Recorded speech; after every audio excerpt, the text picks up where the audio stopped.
Hello everyone. तो कैसे हैं आप लोग? आशा करता हूँ मस्त होंगे, स्वस्थ होंगे और अपने अपनी पढ़ाई में व्यस्त होंगे। तो चलिए आज फिर से हाजिर है आप लोगों के सामने क्लास 10th का साइंस का मोस्ट इम्पोर्टेंट क्वेश्चन लेकर।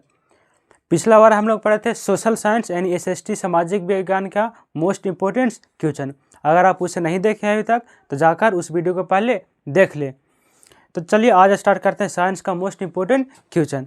सबसे पहले हमारे सामने दिख रहा है क्या सवाल है, क्या ग्लूकोज के एक अणु में ऑक्सीजन के कितने परमाणु होते हैं?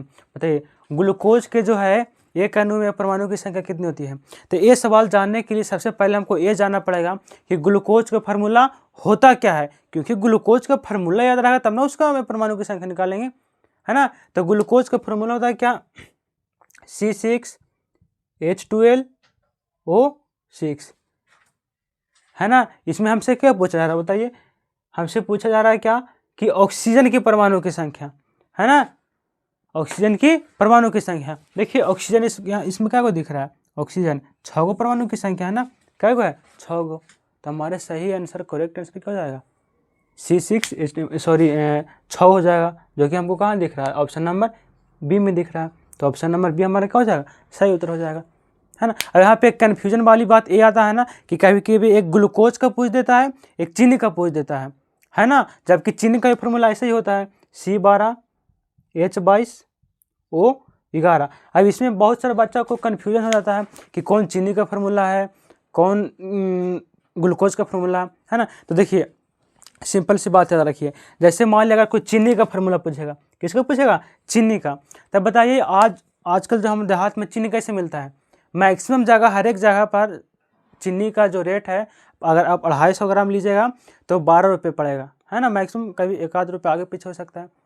तो जब भी आपको जब चीनी पूछेगा ना तो दिमाग में ये आना चाहिए चीनी मिलता कैसे है? तो 12 रुपये पौवा। पौवा कहने का मतलब 250 ग्राम, है ना। अब रेट बढ़ जाएगा तो हमको उसको मतलब कि हमको तो अभी फिलहाल एग्जाम देना है ना, तो एग्जाम के तरीके से हम याद कर सकते हैं। चलिए, जब भी चीनी का पूछेगा तो चीनी 12 रुपये पौवा मिलता है। कहने का मतलब चीनी का फार्मूला जो होता है C12 से स्टार्ट होगा, C12H22O11, है ना। बस आज से तो कोई कन्फ्यूजन होगा नहीं कि चीनी का फार्मूला क्या होता है, ग्लूकोज का फार्मूला क्या होता है।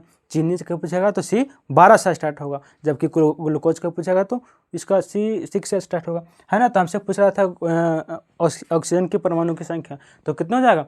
6 हो जाएगा। कितना हो जाएगा? 6। अगर इसमें पूछता क्या चीनी में हाइड्रोजन की संख्या, या तो चीनी में ऑक्सीजन की संख्या, तो चीनी में ऑक्सीजन की संख्या परमाणु क्या को दिख रहा है? ऑक्सीजन 11 को दिख रहा है ना। तो 11 सही आंसर हो जाएगा। लेकिन हमसे क्या पूछ रहा था? हमसे केवल पूछा जा रहा था क्या कि आपको ग्लूकोज में बताना है। तो ग्लूकोज में कितना हो जाएगा? 6 हो जाएगा, है ना। ग्लूकोज में कितना हो जाएगा? 6 हो जाएगा। अगर देखिए आगे पूछा जा रहा है स्पायरोगारा में प्रजनन किस विधि से होता है? जो स्पायरोगारा हमारा जीव है, ऑर्गेनिज्म है, उसमें प्रजनन करने का मतलब जनन की जो होता है कौन सी विधि के द्वारा होता है ना। तो याद रखना स्पायरोगारा में हमारा खंडन के द्वारा होता है। किसके द्वारा होता है? खंडन के द्वारा, जो कि हमको खंडन कहाँ दिख रहा है? ऑप्शन नंबर बी में दिख रहा है। तो ऑप्शन नंबर बी हमारा क्या हो जाएगा? सही उत्तर हो जाएगा। इन स्पायरोगारा में जो है किसके द्वारा होता है? प्रजनन खंडन के द्वारा है। तो ऑप्शन नंबर बी को क्या कीजिए? सही कीजिए। अगला देखिए, अगला सवाल हमसे पूछा जा रहा है क्या कि इसमें बाह्य निषेचन किसमें होता है? बाह्य निषेचन हमको बताना है। निषेचन 2 प्रकार का होता है, एक अंतः निषेचन और एक बाहर निषेचन, है ना। तो जो हमारा मेढक है, कौन? मेढक। तो याद रखना है मेढक में जो है बाह्य निषेचन होता है। मेढक में क्या होता है? बाह्य निषेचन होता है। तो बताइए हमको मेढक कहाँ दिख रहा है? मेढक दिख रहा है ऑप्शन नंबर सी में ना। ऑप्शन नंबर सी में मेढक दिख रहा है। तो ऑप्शन नंबर सी हमारा क्या हो जाएगा? सही उत्तर कर देंगे क्या? मेढक। मेढक में जो है बाबू क्या होता है? बाह्य निषेचन होता है। हजामत बनाने के लिए किसका इस्तेमाल किया जाता है? बताइए। तो जो हजामत हम लोग बनाते हैं, हजामत बनाने में किसका इस्तेमाल किया जाता है? तो याद रखना हजामत बनाने में जो है आपतल दर्पण का इस्तेमाल किया जाता है। किसका इस्तेमाल किया जाएगा? आपतल दर्पण का। तो आपतल दर्पण हमको कहाँ दिख रहा है? आपतल दर्पण दिख रहा है ऑप्शन नंबर बी में ना। आपतल दर्पण हमको कहाँ दिख रहा है? ऑप्शन नंबर बी में दिख रहा है। ऑप्शन नंबर बी में दिख रहा है क्या? आपतल दर्पण। देखिए ऐसे याद कीजिए, अगर जब भी पूछेगा हजामत बनाने, तो देखिए हजामत क्या अक्षर है? हजामत 4 अक्षर, आपतल आ बा तल 4 अक्षर। हजामत बनाने में आपतल दर्पण। अब शायद हो जाएगा ना, जब भी हजामत पूछेगा तो हजामत भी 4 अक्षर के, उसके साथ साथ 4 अक्षर के साथ आपतल भी 4 अक्षर के। तो हजामत बनाने में यूज होगा आपतल दर्पण का। तो ऑप्शन नंबर बी को हम लोग क्या करेंगे? सही करेंगे। उसके बाद आगे देखिए, आगे बोला जा रहा है क्या हाइड्रा में क्या पाया जाता है बताइए। हाइड्रा में क्या होता है, सिंपल सी बात है, हाइड्रा में जो बाहर की ओर रहता है उसको स्पर्शक बोलते हैं ना। तो हाइड्रा में जो है स्पर्शक पाया जाता है। क्या पाया जाता है? स्पर्शक, जो कि हमको ऑप्शन नंबर डी में दिख रहा है। तो ऑप्शन नंबर डी सही कीजिए। अंडाणु निषेचित होता है बताइए। जो हमारा अंडाणु है अंडाणु निषेचित कहाँ होता है बताइए। तो अंडाणु जो है निषेचित होता है फैलोपियन नलिका में। अंडाणु निषेचित कहाँ होता है? फैलोपियन नलिका में, जो कि फैलोपियन नलिका हमको कहाँ दिख रहा है? दिख रहा है ऑप्शन नंबर सी में। ऑप्शन नंबर सी में। तो ऑप्शन नंबर सी को हम क्या करेंगे? सही करेंगे कि जो अंडाणु का निषेचन की क्रिया होता है कहाँ होता है? फैलोपियन नलिका में होता है। फैलोपियन नलिका कीजिए ऑप्शन नंबर सी। अगला देखिए, अगला बोला जा रहा है हमसे क्या, द्विखंडन होता है। द्विखंडन किस में होता है? अमीबा में, पैरामीशियम में, या तो फिर किस में? लेशमोनिया में, या तो इनमें से सभी में। तो बाबू याद रखना है द्विखंडन जो है तीनों में होगा, है ना। यानी ऑप्शन नंबर डी हमारा क्या हो जाएगा? सही आंसर हो जाएगा। यानी इनमें से सभी में क्या हो जाएगा? इनमें से सभी में। ऑप्शन नंबर डी को सही कीजिए। परागकोश में होते हैं, क्या होता है बताइए। ये सवाल पहले से ही बता, पहले ये तो आसान भी है। परागकोश में क्या होता है? तो परागकोश, परागकण, परागकोश, परागकण। तो परागकोश में जो है क्या होता है? परागकण होता है। परागकोश में परागकण होता है। तो परागकोश में परागकण होता है, जो कि हमको दिख रहा है परागकण ऑप्शन नंबर डी में दिख रहा है ना। तो ऑप्शन नंबर डी हमारा क्या हो जाएगा? सही उत्तर हो जाएगा। तो ऑप्शन नंबर डी को सही उत्तर कीजिए। आगे देखिए, नार युग्मक और मादा युग्मक के संलयन को क्या कहते हैं। तो ये तो लगभग सभी स्टूडेंट को याद होगा। अगर ये भी नहीं याद है तो आप बायोलॉजी पढ़ते ही क्यों हैं। नार युग्मक और मादा युग्मक के जब संलयक होगा उसको क्या बोलते हैं? रिप्रोडक्शन बोलते हैं ना, है ना। कहने का मतलब क्या? निषेचन, निषेचन बोलेंगे ना, इसको क्या बोलेंगे? निषेचन बोलेंगे, जो कि हमको कहाँ दिख रहा है? ऑप्शन नंबर ए में दिख रहा है। तो ऑप्शन नंबर ए हमारा क्या हो जाएगा? सही उत्तर हो जाएगा। क्या? निषेचन। नारी युग्मक और मादा युग्मक के संलयन को क्या बोलते हैं? निषेचन बोला जाता है। अगर देखिए, शुक्राणु का निर्माण कहाँ होता है बताइए। तो शुक्राणु का निर्माण जो होता है कहाँ होता है? वृषण में ना। शुक्राणु का निर्माण कहाँ होता है? वृषण में। और वृषण जो है बताइए पुरुषों में पाया जाता है तो महिलाओं में? पुरुषों में पाया जाता है। तो ये शुक्राणु का निर्माण जो है कहाँ होता है? वृषण में होता है, जो कि हमको वृषण कहाँ दिख रहा है? ऑप्शन नंबर ए में दिख रहा है। तो ऑप्शन नंबर ए को हम क्या करेंगे? सही करेंगे। तो ऑप्शन नंबर ए हमारा सही होगा। कहाँ पाया जाएगा? तो वृषण में पाया जाएगा। यूरो 2 का संबंध है भाई। यूरो 2 जो है, यूरो 2 का संबंध किससे है? तो याद रखना, यूरो 2 का जो संबंध है वो वायु प्रदूषण का संबंध है। इससे किसका संबंध है? वायु प्रदूषण का संबंध है। तो वायु प्रदूषण हमको कहाँ दिख रहा है? वायु प्रदूषण हमको दिख रहा है ऑप्शन नंबर ए में। तो ऑप्शन नंबर ए को क्या करेंगे? सही करेंगे। यानी यूरो 2 का संबंध जो है किससे? वायु प्रदूषण से है। तो वायु प्रदूषण को सही कीजिए, ऑप्शन नंबर ए, है ना। आगे देखिए, आगे कह रहा है क्या, किस जंतु में लैंगिक और अलैंगिक जनन दोनों पाया जाता है बताइए। ऐसा कौन सा जंतु है जिसमें जनन के जो दो विधि है, लैंगिक और अलैंगिक, तो दोनों विधि पाया जाता है। तो याद रखना है, जो हाइड्रा है, कौन सा है? हाइड्रा है, उसमें लैंगिक जनन और अलैंगिक जनन दोनों प्रकार के जनन पाई जाती है ना। तो हमारा करेक्ट आंसर क्या हो जाएगा? हाइड्रा हो जाएगा। हाइड्रा हमको कहाँ दिख रहा है? ऑप्शन नंबर ए में दिख रहा है। तो ऑप्शन नंबर ए हमारा क्या हो जाएगा? सही उत्तर हो जाएगा। यानी हाइड्रा में जो है दोनों प्रकार के जनन पाई जाती है, लैंगिक भी और अलैंगिक भी। तो ऑप्शन नंबर ए को सही कीजिए। विद्युत परिपथ में वोल्ट मीटर को किस श्रेणी में जोड़ा जाता है बताइए। जो वोल्ट मीटर है उसको कौन सी श्रेणी में जोड़ते हैं? तो याद रखना, वोल्ट मीटर को हम लोग कौन सी श्रेणी में जोड़ते हैं? तो वोल्ट मीटर को समांतर क्रम में जोड़ते हैं। वोल्ट मीटर को कौन सी श्रेणी में जोड़ते हैं? समांतर क्रम में जोड़ते हैं। समांतर क्रम देखिए कहाँ दिख रहा है हमको? ऑप्शन नंबर बी में है समांतर क्रम ना हमारा सही ऑप्शन। तो ऑप्शन नंबर बी को हम क्या करेंगे? सही करेंगे कि वोल्ट मीटर के जो है समांतर क्रम में जोड़ेंगे। तो ऑप्शन नंबर बी को सही कीजिए, वोल्ट मीटर समांतर क्रम में। अगर देखिए, साबुन क्या है बताइए। साबुन क्या है ना। हम पहले ही बताए थे कि अगर आपको सही आंसर पता है तो आप कमेंट भी करते जाइए। अगर आप चैनल पर नए हैं तो इस चैनल को सब्सक्राइब भी कर दे और अपने दोस्तों के पास भी शेयर करते जाइए, ताकि आपका दोस्त भी जो है इसका लाभ उठा सके, है ना। चलिए आते हैं क्लास पे। हमारा क्या है? साबुन है। साबुन क्या बताइए। तो साबुन जो है बाबू क्या है? सोडियम स्टिएटेट है। सोडियम स्टिएटेट है, जो कि कहाँ दिख रहा है हमको? ऑप्शन नंबर ए में दिख रहा है। तो ऑप्शन नंबर ए को हम लोग क्या करेंगे? सही करेंगे कि जो साबुन है हमारा क्या है? सोडियम स्टिएटेट है ना। प्राकृतिक रबर बहुलक है, किसका है? प्राकृतिक रबर जो है बहुलक किसका है? तो प्राकृतिक रबर जो है आइसोप्रीन का बहुलक है ना। किसका? आइसोप्रीन का, जो कि हमको आइसोप्रीन कहाँ दिख रहा है? ऑप्शन नंबर ए में दिख रहा है। तो ऑप्शन नंबर ए हमारा क्या हो जाएगा? सही उत्तर हो जाएगा। यानी प्राकृतिक बहुलक जो है किसका है? आइसोप्रीन का। प्राकृतिक रबर जो है उसका बहुलक है ना। स्टेनलेस स्टील जो है कौन सा धातु का मिश्रण है, बताइए। स्टेनलेस स्टील जो हमारा है कौन सी धातु का मिश्रण है, तो याद रखना स्टेनलेस स्टील जो है ये निकेल और क्रोमियम का मिश्र धातु है। स्टेनलेस स्टील किसका मिश्र धातु है, निकेल और क्रोमियम का है, जो कि निकेल और क्रोमियम हमको दिख रहा है कहाँ, ऑप्शन नंबर ए में दिख रहा है ना। तो ऑप्शन नंबर ए को क्या करेंगे, सही करेंगे। निकेल और क्रोमियम का मिश्र धातु है कौन सा, स्टेनलेस स्टील। ये सब सवाल बहुत ज़्यादा इंपॉर्टेंट है, इसलिए आप इसको याद करते ही जाइए। अगर आपको कोई सवाल नहीं याद है तो आपको इसको स्क्रीनशॉट करके या तो अभी जस्ट ही याद कर लीजिए, तो कहीं पे नोट्स में कॉपी में ऐड कर लीजिए। आगे हमसे पूछा जा रहा है क्या कि एंटी मनी जो है वो क्या है, बताइए। तो याद रखना बाबू, जो एंटी मनी हमारा वो क्या उपधातु है ना। एंटी मनी क्या है, उपधातु है, जो कि हमको कहाँ दिख रहा है, ऑप्शन नंबर बी में दिख रहा है।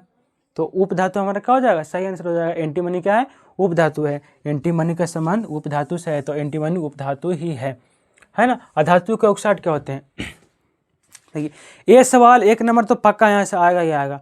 या तो धातु का ऑक्साइड पूछेगा या तो अधातु का ऑक्साइड पूछेगा। तो देखिए सिंपल से जवाब एकदम सिंपल सा है। अगर आपसे पूछेगा अधातु का, अधातु, अगर आपसे पूछेगा क्या अधातु का, देखिए अधातु,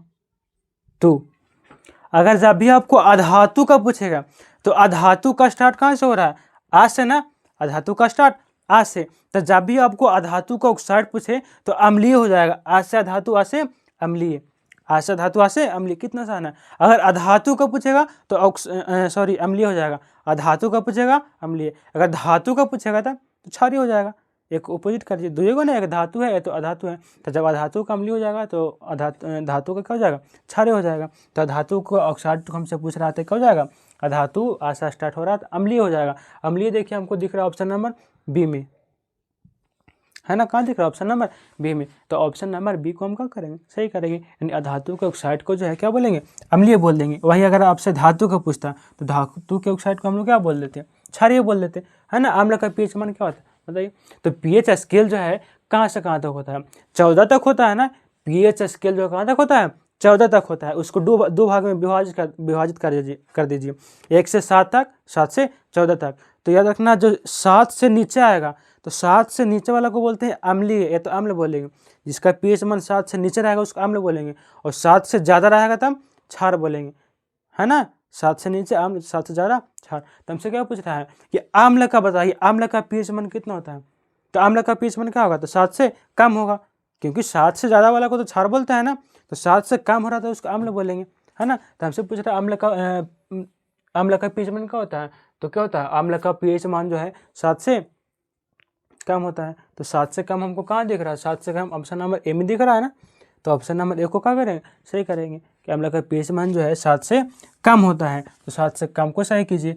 आगे देखिए निम्नलिखित में से कौन अम्ल है, इसमें तो सिंपल सी है, कौन सा अम्ल है, HCl जो है हाइड्रोक्लोरिक एसिड क्या है, अम्ल है। तो ऑप्शन नंबर डी हमारा क्या हो जाएगा, सही उत्तर हो जाएगा, है ना। 1 माइक्रो एम्पियर विद्युत धारा में कितना होता है, देखिए याद है ना, milli micro nano pico femto atto, याद होना चाहिए, milli micro nano pico femto atto. हमसे क्या पूछ रहा है, एक क्या है, 1 माइक्रो ना, तो मिली माइक्रो 3 की रेशियो में बढ़ता है ना, 10 का पावर -3, 10 का पावर -6, 10 का पावर -9, 10 का पावर -12, 10 का पावर -15। तो हमको मिली माइक्रो पूछ रहा है ना, तो 10 का पावर 3 और 3 6, यानी 10 का पावर -6 हो जाएगा। तो 10 का पावर -6 हमको कहाँ दिख रहा है, ऑप्शन नंबर सी में दिख रहा है ना। तो ऑप्शन नंबर सी हमारा क्या हो जाएगा, सही उत्तर हो जाएगा, 10 का पावर -6 एम्पियर। आगे बोला जा रहा है 1 एम्पियर कहलाता है, 1 एम्पियर जो है कितना कहलाता है। तो 1 एम्पियर बराबर कितना होगा, कूलम बटा सेकेंड ना, एम्पियर बराबर कूलम बटा सेकेंड। तो 1 एम्पियर बराबर 1 कूलम, ऑप्शन नंबर सी में 2 कूलम लिखा गया, तो 2 कूलम नहीं 1 कूलम ही है ना। तो ऑप्शन नंबर सी को क्या करेंगे, सही करेंगे, ऑप्शन नंबर सी को सही करेंगे। तो ऑप्शन नंबर सी को सही कीजिए। आगे देखिए विद्युत धारा कैसे मात्रा का होता है, तो सबको पता है विद्युत धारा कैसे मात्रा का होता है, एम्पियर होता है।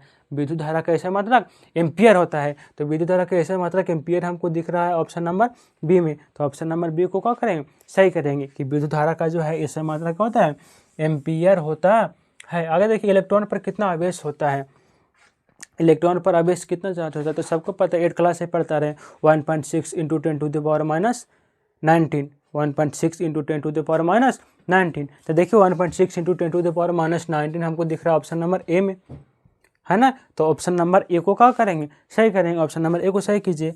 इलेक्ट्रॉन पर जो है इतना चार्ज होता है ना। किसी चालक के प्रतिरोधकता का मात्रक क्या होता है, तो प्रतिरोध का मात्रक होता है ओम और प्रतिरोधकता का मात्रक होता है क्या, ओम मीटर।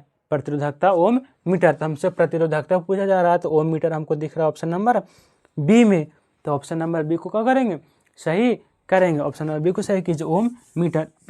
आगे सवाल देखिए, ओम के नियम का सूत्र है, तो ओम के नियम बराबर फॉर्मूला क्या होता है, V बराबर आई आर, यही ना, V बराबर आई आर। देखिए V बराबर आई आर हमको कहाँ दिख रहा है, V बराबर आई आर हमको दिख रहा है ऑप्शन नंबर सी में, है ना। तो ऑप्शन नंबर सी को क्या करेंगे, सही करेंगे। यानी ओम का नियम का फॉर्मूला जो होता है क्या होता है, V बराबर आई आर होता है ना। एक कूलाम विद्युत आवेश कितने प्रोटोनों से बनता है, तो ये बनता है बाबू कितना, 6.25 इंटू 10⁻⁻18। 6.25 इंटू 10⁻⁻18 जो कि हमको दिख रहा है कहाँ, ऑप्शन नंबर सी में दिख रहा है ना। तो ऑप्शन नंबर सी को क्या करेंगे, सही करेंगे। ऑप्शन नंबर सी को सही कीजिए। अगला सवाल देखिए, अगर बोला जा रहा है विद्युत फ्यूज विद्युत धारा का किस प्रभाव पर कार्य करती है, तो बताइए। ये सवाल हम पहले ही बता चुके हैं कि घर में जो फ्यूज लगता है, किसी यंत्र को चलाने के लिए फ्यूज लगाया जाता है, वो किसके आधार पर कार्य करता है, तो वो जो है उष्मीय के आधार पर कार्य करता है ना। किसके आधार पर, उष्मीय के आधार पर। तो उष्मीय आधार कहाँ दिख रहा है, उष्मीय का आधार हमको दिख रहा है ऑप्शन नंबर ए में। तो ऑप्शन नंबर ए को क्या करेंगे, सही करेंगे कि घर में जो फ्यूज लगाते हैं वो किसके आधार पर कार्य करती है, उष्मीय प्रभाव पर कार्य करती है। 1 किलोवाट घंटा किसके बराबर होती है, तो वह 1 किलोवाट घंटा जो होता है 3.6 इंटू 10⁻⁻, कितना बताइए, 10⁻6 ना, 3.6 गुने 10⁻6 जूल, जो कि दिख रहा है हमको कहाँ, ऑप्शन नंबर सी में दिख रहा है। तो ऑप्शन नंबर सी को क्या करेंगे, सही करेंगे। 3.6 इंटू 10⁻6 जूल। भारत में उत्पादित प्रतिवर्ती विद्युत धारा की प्रवृत्ति क्या है, तो सबको पता है कितना, 50 हर्ट्ज है। कितना है, 50 हर्ट्ज है, जो कि 50 हर्ट्ज हमको ऑप्शन नंबर ए में दिख रहा है ना। तो ऑप्शन नंबर ए को सही कर रहे हैं, कितना हर्ट्ज है, 50 हर्ट्ज है। तो ऑप्शन नंबर ए को सही कीजिए, 50 हर्ट्ज है भारत में। विद्युत बल्ब का तंतु फिलामेंट बना होता है किसका, बताइए। जो विद्युत बल्ब में फिलामेंट रहता है वो किसका बना होता है, तो वो जो बना रहता है टंगस्टन का बना रहता है। किसका रहता है, टंगस्टन का बना हो रहता है। हमको टंगस्टन खोजना है, टंगस्टन हमको दिख रहा है ऑप्शन नंबर सी में ना, टंगस्टन का बना रहता है।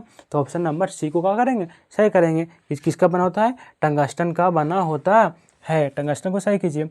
1 वोल्ट का लाता है, 1 वोल्ट है जो बाबू 1 जूल पर कूलम के, 1 वोल्ट है ना, 1 वोल्ट कितना को बोलते हैं, 1 जूल पर कूलम। तो 1 जूल पर कूलम हमको दिख रहा है ऑप्शन नंबर बी में दिख रहा है। तो ऑप्शन नंबर बी को क्या करेंगे, सही करेंगे, 1 जूल पर कूलम। आगे क्या, आवेश का ऐसा मात्रक क्या होता है, तो कितने बार बता चुके हैं ना, तो बार बार एक ही सवाल आ रहा है। आवेश का ऐसा मात्रक जो क्या होता है, कूलम होता है ना। ऑप्शन नंबर डी को सही कीजिए। आगे है, अमीटर को विद्युत परिपथ में कैसे जोड़ा जाता है। देखो अभी हम जस्ट बताएं वोल्ट मीटर को, तो वोल्ट मीटर को जो समांतर क्रम में जोड़ता है ना, वोल्ट मीटर को किस में जोड़ते हैं, समांतर क्रम में। तो ए मीटर को किस में जोड़ेंगे, श्रेणी क्रम में। ए मीटर को श्रेणी क्रम में, तो श्रेणी क्रम में जोड़ दीजिए। ऑप्शन नंबर ए में दिख रहा है हमको क्या, श्रेणी क्रम। तो ऑप्शन नंबर ए हमारा क्या हो जाएगा, सही उत्तर हो जाएगा कि जो ए मीटर है उसको कहाँ जोड़ेंगे, ए मीटर को श्रेणी क्रम में जोड़ेंगे। और अगर वोल्ट मीटर आता था तो उसको समांतर क्रम में जोड़ते। धारा मापने का में किसका इस्तेमाल किया जाता है, तो धारा मापने में ए मीटर का इस्तेमाल करेंगे। तो ऑप्शन नंबर ए हमारा क्या हो जाएगा, सही उत्तर हो जाएगा। विभवांतर का ऐसा मात्रक क्या है बताइए, तो विभवांतर का जो है, विभवांतर या तो विभव दोनों का जो ऐसा मात्रक होता है, क्या होता है, विभवांतर का ऐसा मात्रक क्या बोलते हैं, वोल्ट होता है ना। ऑप्शन नंबर क्या, सी, क्या होता है, वोल्ट होता है। तो ऑप्शन नंबर सी हमारा क्या हो जाएगा, सही उत्तर हो जाएगा। ऑप्शन नंबर सी को सही कीजिए। आगे देखिए, 1 HP यानी 1 अश्वघोष बराबर जो होता है कितना होता है, तो 1 HP बराबर जो होता है कितना होता है, 746 वाट होता है। 1 HP बराबर कितना होता है, 1 HP जैसे घर में मोटर वगैरह रहता है ना, 1 HP के, 2 HP के, 3 HP के, तो 1 HP है तो कहने का मतलब क्या, 746 वाट का है। जैसे बल्ब है 9 वाट के, 10 वाट के, 100 वाट के, तो 1 HP का मोटर कहने का मतलब क्या, 746 वाट का है। उस हिसाब से देख लीजिए कितना HP की मोटर है ना। तो हमसे पूछा जा रहा है कि 1 HP में होता कितना है, तो सिंपल सी बात है कितना होता है, 746 वाट होता है। 746 वाट हमको ऑप्शन नंबर कहाँ दिख रहा है, ए में दिख रहा है ना। तो ऑप्शन नंबर ए को क्या करेंगे, सही करेंगे कि 1 HP में जो होता है कितना होता है, 746 वाट होता है। आगे देखिए, आगे बोला जा रहा है हमसे क्या, प्रतिरोध का ऐसा मात्रा क्या होता है। अभी जस्ट बताए थे ना, प्रतिरोध पूछे तो ओम, वहीं अगर प्रतिरोधकता पूछेगा तब तो उसमें मीटर लगा देना है ना, प्रतिरोधकता का ओम मीटर। तो हमसे पूछा जा रहा है केवल प्रतिरोध, तो प्रतिरोध का केवल ओम हो जाएगा, जो कि हमको कहाँ दिख रहा है, ओम। ऑप्शन नंबर बी में दिख रहा है, तो ऑप्शन नंबर बी को सही करेंगे, ऑप्शन नंबर बी को सही करेंगे। अगर देखिए विभवांतर मापने वाला यंत्र को क्या कहते हैं, तो बाबू विभवांतर मापने वाले यंत्र को जस्ट बताया ना, वोल्टमीटर बोलते हैं। क्या बोलते हैं, वोल्टमीटर बोला जाता है। अगर देखिए विद्युत शक्ति का ऐसा मात्रक क्या होता है, तो विद्युत शक्ति का ऐसा मात्रक क्या होता है, वाट होता है। विद्युत शक्ति का ऐसा मात्रक वाट होता है ना। अभी ना बताएं जैसे 746 वाट, 9 वाट, 10 वाट, 100 वाट, 200 वाट, इस पावर का यूज हो रहा है ना, जितना ज़्यादा वाट के रहेगा उतना ज़्यादा पावर यूज होगा। तो पावर कहने का मतलब शक्ति होता है ना। तो क्या होता है, वाट होता है, जो कि वाट दिख रहा है, बाटी नहीं वाट, ऑप्शन नंबर ए दिख रहा है ना, वो बाटी नहीं मिसप्रिंटिंग है, वाट लिखा हुआ है। तो ऑप्शन नंबर ए हमारा क्या हो जाएगा, सही उत्तर हो जाएगा वाट।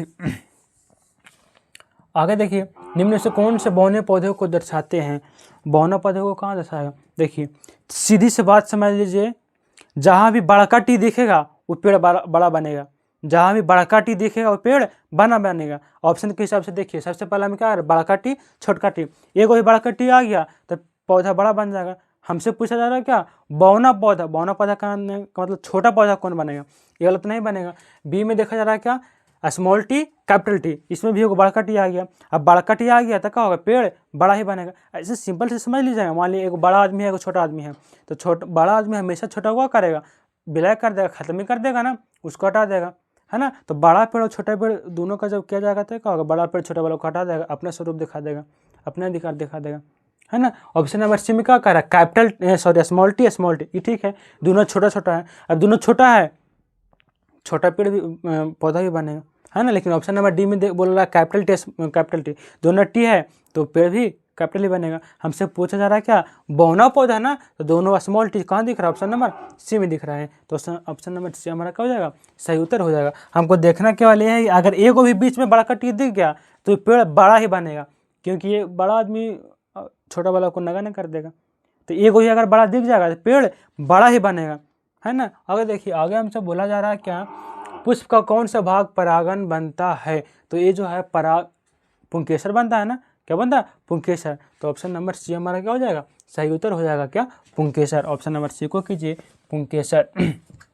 हाइड्रा में प्रजनन की कौन सी विधि होता है, तो सवाल नंबर फर्स्ट जहाँ से हम लेक्चर स्टार्ट किए थे सबसे सवाल यही था, हाइड्रा में कौन सी प्रजनन होता है। तो हाइड्रा में क्या होता है, मुकुलन होता है। हाइड्रा में प्रजनन की कौन सी विधि होता है, मुकुलन होता है, जो कि हमको कहाँ दिख रहा है, ऑप्शन नंबर सी में दिख रहा है ना। तो ऑप्शन नंबर सी हमारा क्या हो जाएगा, सही उत्तर हो जाएगा। हाइड्रा में जो है बाबू क्या होता है, मुकुलन होने से बोला जा रहा है क्या, स्त्रियों में लिंग गुणसूत्र क्या होता है, तो बताइए स्त्रियों में जो लिंग गुणसूत्र होता है वो क्या होता है, पुरुषों में होता है एक्स और वाई, पुरुषों में होता है एक्स और वाई, स्त्रियों में केवल क्या होता है, एक्स और एक्स, स्त्रियों में केवल एक्स और एक्स होता है, जबकि पुरुष में एक्स और वाई होता है ना। तो हमसे पूछा जा रहा है क्या, किसमें, स्त्रियों में, तो स्त्रियों में एक्स और एक्स हो जाएगा, है ना। अगर पुरुष में पूछता है तब एक्स और वाई हो जाएगा, है ना। ये इतना सब के बावजूद भी आज हमारे समाज में किसको, अगर मान लिया क्या है, गर्ल्स और बॉयज़ की भेदभाव की बात करते हैं, तो इसमें आज भी हम लोग क्या वुमेंस को इसका जिम्मेवार ठहराते हैं। लेकिन इसका क्या, इसके पास तो दोनों एक ही है ना। तो हमारा क्या हो जाएगा, एक्स और एक्स हो जाएगा, जो कि दिख रहा है ऑप्शन नंबर बी में। तो ऑप्शन नंबर बी को सही करेंगे। आगे देखिए, ऑक्जेलिक अम्ल का प्राकृतिक स्रोत निम्नलिखित में से क्या है, तो बताइए ऑक्जेलिक अम्ल का प्राकृतिक स्रोत क्या है। टमाटर में, टमाटर में ही ना ऑक्जेलिक अम्ल पाया जाता है, किसमें, टमाटर में। तो टमाटर को सही कीजिए, टमाटर दिख रहा है हमको कहाँ, ऑप्शन नंबर बी में दिख रहा है। तो ऑप्शन नंबर बी को क्या करेंगे, सही करेंगे। ऑक्जेलिक अम्ल का जो है प्राकृतिक स्रोत क्या है, टमाटर है। अगर देखिए 1 माइक्रो एम्पियर विद्युत धारा कितना होता है, तो अभी जस्ट हम क्या बताए ना, milli micro nano pico femto atto, 3 6 9 12 15। तो हमसे पूछा क्या जा रहा है, माइक्रो, तो मिली माइक्रो यानी 3 और 3 6, 10 के पावर माइनस 6, 10 के पावर माइनस 6 हमको दिख रहा है ऑप्शन नंबर सी में। तो ऑप्शन नंबर सी का होगा हमारा सही उत्तर हो जाएगा कि माइक्रो, 1 माइक्रो जो होता है 10 के पावर माइनस 6 एम्पीयर के बराबर होता है। निम्नलिखित में से कौन से नेत्र का रंगीन भाग होता है, तो नेत्र का रंगीन भाग क्या होता है, परितारिका ना, परितारिका को सही कीजिए। पुतली के साइज को कौन नियंत्रण करता है, पुतली के साइज को कौन नियंत्रण करता है, तो पुतली के साइज को नियंत्रण करता है कौन, परितारिका। पुतली के साइज को कौन नियंत्रण करता है, परितारिका। तो परितारिका को सही ऑप्शन कीजिए। आगे बोला जा रहा है इंद्रधनुष का भीतरी हिस्सा किस रंग का होता है। तो बताइए इंद्रधनुष का जो अंदर वाला हिस्सा होता है कौन सा रंग का होता है। तो अंदर वाला हिस्सा जो होता है बैगनी रंग का होता है। कैसा होता है, बैगनी रंग का। तो बैगनी रंग हमारा क्या हो जाएगा, सही उत्तर हो जाएगा। दो तंत्रिका कोशिका के मध्य स्थान को क्या बोलते हैं, दो तंत्रिका तंत्र के मध्य स्थान को हम लोग बोलते हैं क्या, सिनेप्स बोलते हैं। क्या बोलते हैं, सिनेप्स बोलते हैं, जो कि हमको कहाँ दिख रहा है, ऑप्शन नंबर बी में दिख रहा है, सिनेप्स। तो ऑप्शन नंबर बी हमारा क्या हो जाएगा, सही उत्तर हो जाएगा। क्या बोलते हैं, सिनेप्स बोला जाता है। आगे देखिए, आगे बोला जा रहा है आधुनिक वर्त सारणी में कितने अर्ध स्तंभ है। बताइए, तो 18 है ना, कितना 18 है। अगर आवर्त पूछा तो 7 है, तो हमारा 18 आंसर क्या हो जाएगा, सही हो जाएगा। CHO का कार्य समूह कौन है, एल्डिहाइड है। CHO का एल्डिहाइड है ना, अगर OH पूछता तब एल्कोहल हो जाता। तो CHO किसका है, एल्डिहाइड का, जो कि हमको एल्डिहाइड दिख रहा है ऑप्शन नंबर डी में। तो ऑप्शन नंबर डी हमारा क्या हो जाएगा, सही उत्तर हो जाएगा। किसका, एल्डिहाइड का है, CHO है ना। निम्नलिखित में से कौन सबसे अच्छा अभिक्रियाशील धातु है। तो सबसे ज़्यादा अभिक्रियाशील धातु क्या है, पोटेशियम ही है। क्या है, पोटेशियम है। तो पोटेशियम हमको दिख रहा है ऑप्शन नंबर डी में। तो ऑप्शन नंबर डी हमारा क्या हो जाएगा, सही उत्तर हो जाएगा। किसमें, पोटेशियम पोटेशियम जो है क्या है, ज़्यादा अभिक्रियाशील धातु है। घरेलू विद्युत परिपथ में उदासीन तार का रंग क्या होता है।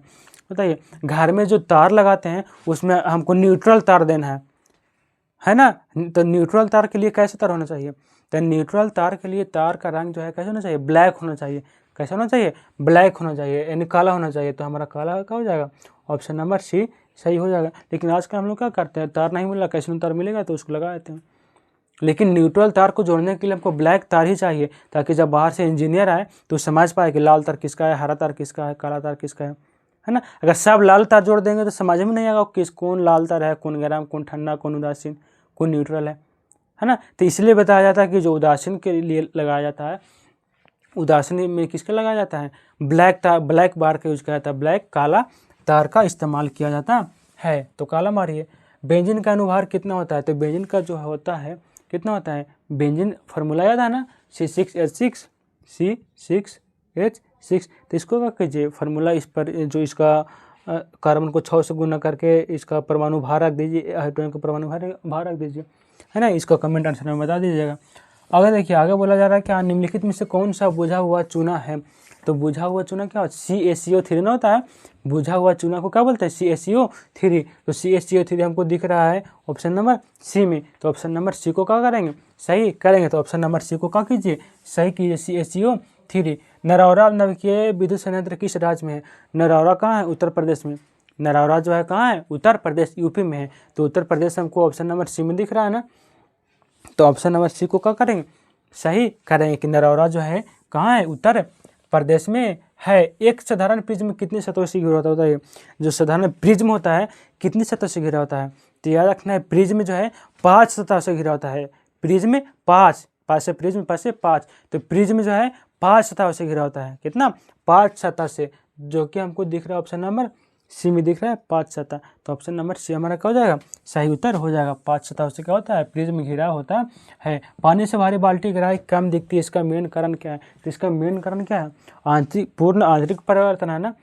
पानी में भरा बाल्टी में अगर पानी भर के देखेंगे तो ज़्यादा ऊंचाई पर दिखता है। इसका मेन कारण क्या है, पूर्ण आंतरिक परिवर्तन, जो कि पूर्ण आंतरिक परिवर्तन हमको दिख रहा है ऑप्शन नंबर सी में। तो ऑप्शन नंबर सी को हम क्या करेंगे, सही करेंगे कि पूर्ण आंतरिक परिवर्तन के कारण क्या होता है, ऐसी घटना हमको नजर आती है। टिनल प्रभाव जो है किसको प्रदर्शित करता है। तो टिनल प्रभाव तो पहले ही बता चुके हैं, प्रकाश का प्रकीर्णन का। तो प्रकाश का प्रकीर्णन ऑप्शन नंबर कितना है, डी है ना।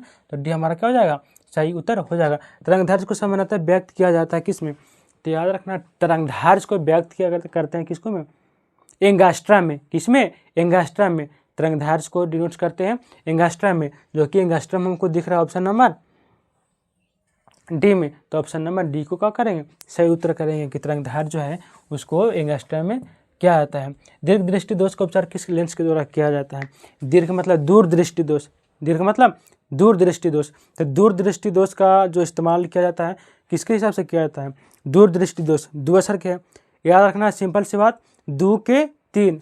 देखिए याद, सिंपल सी बात करना है, 2 के 3 याद करना है और 3 के 4 याद करना है, बस और कुछ नहीं याद करना है। 2 के 3 और 3 के 4। 2 मतलब क्या, 2 मतलब दूर, 2 अक्षर क्या है ना, 3 अक्षर मतलब क्या, उत्तल। तो 2 के 3 दूर दृष्टि दोष उत्तल, और ये 3 क्या है, निकट, और ये 4 क्या है, अवतल, है ना। तो 2 के 3 और 3 के 4, तो हमसे पूछा जा रहा है क्या, दूर दृष्टि दोष का। तो 2 के 3 हो जाएगा ना, 3 मतलब क्या, निकट, सॉरी उत्तल, है ना। तो उत्तल को सही मारेंगे। ऑप्शन नंबर सी में क्या दिख रहा है, उत्तल। किस रंग का प्रकीर्णन का तरंग सबसे कम होता है, तो सबसे कम किसका होता है, बैगनी का होता है ना। तो ऑप्शन नंबर डी को क्या कीजिए, सही कीजिए, बैगनी का होता है। प्रकाश के किस रंग का प्रकीर्णन सबसे कम होता है, लाल का होता है, और ऑप्शन नंबर लाल सही कीजिए।